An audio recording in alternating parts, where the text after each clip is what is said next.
Hello बच्चों, आज हम पढ़ने जा रहे हैं वर्क डन के बारे में। आज वर्क डन क्या होता है देखते हैं। तो देखिए, वर्क डन का मतलब होता है किसी भी काम को करना। अब ये जो काम होता है वो दो चीजों की वजह से होता है। अगर हमने किसी चीज पे फोर्स लगाया है, उस फोर्स की वजह से उस चीज को हिलना जरूरी है। मतलब अगर वो चीज हिल रही है तो हम क्या बोलेंगे, वर्क डन हुआ। और नहीं हिल रही है तो हम क्या बोलेंगे, वर्क डन नहीं हुआ। जैसे कि ये अगर हमारा कोई मार्कर है, इसको मैं फोर्स लगा करके क्या दे रहा हूँ, धक्का दे रहा हूँ, तो क्या हो रहा है, यहाँ पर वर्क डन हो रहा है। अगर मैं इस बॉल को पुश कर रहा हूँ तो ये क्या हो रहा है, वर्क डन नहीं हो रहा है। यानी वर्क डन का जो फॉर्मुला है वो क्या है, फोर्स किसी चीज पे लगाया, उसकी वजह से डिस्प्लेसमेंट हुई। क्या हुई, डिस्प्लेसमेंट हुई। तो इसको हम क्या बोलेंगे, वर्क डन हुआ।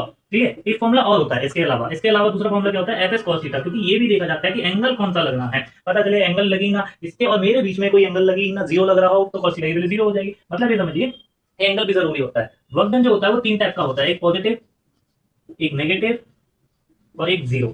तो तीनों के बारे में समझाएंगे कि कैसे कैसे होता है। तो देखिए, वर्क डन जो पॉजिटिव वाला होगा वो रहेगा theta is equals to zero पर। ठीक है, यानी कि फोर्स और डिस्प्लेसमेंट के बीच में थीटा जीरो होना चाहिए। यानी कंडीशन कैसी हो, ऐसी कंडीशन हो जब यहाँ पे डिस्प्लेसमेंट और फोर्स जो है वो एक ही डायरेक्शन में लग रहे हो, तब क्या बोला जाएगा, पॉजिटिव वर्क डन बोला जाएगा, जिसकी वैल्यू आएगी पॉजिटिव एफ एस। अगर नेगेटिव वर्क डन है तो क्या कंडीशन रहेगी, आप फोर्स तो आगे की तरफ लगा रहे हैं लेकिन डिस्प्लेसमेंट पीछे की तरफ हो रहा है, तो यहाँ पर कैसा आएगा work done, negative F S. ये थीटा कितना होता है, यहाँ पर 180 डिग्री होता है। समझ में आया। और अगर आपने कोई भी चीज है, इसकी दो कंडीशन है, आपने कोई भी चीज पर फोर्स लगाया ऐसे और डिस्प्लेसमेंट हो रही है ऐसे, ये डिस्प्लेसमेंट हो ही नहीं रहा, डिस्प्लेसमेंट हो ही नहीं रहा, तो यहाँ पे जो वर्क डन हो जाता है वो कितना हो जाएगा, यहाँ पे वर्क डन जीरो हो जाएगा। क्योंकि एफ एस की वैल्यू तो क्या है, यहाँ पर जीरो है। यानी cos थीटा की वैल्यू क्या है, थीटा की वैल्यू क्या हो गई यहाँ पर 90 डिग्री हो गई। तो ये दो केसेस में ऐसा होता है। यहाँ पे अभी तीनों समझ में आ गए, पॉजिटिव, नेगेटिव एंड जीरो।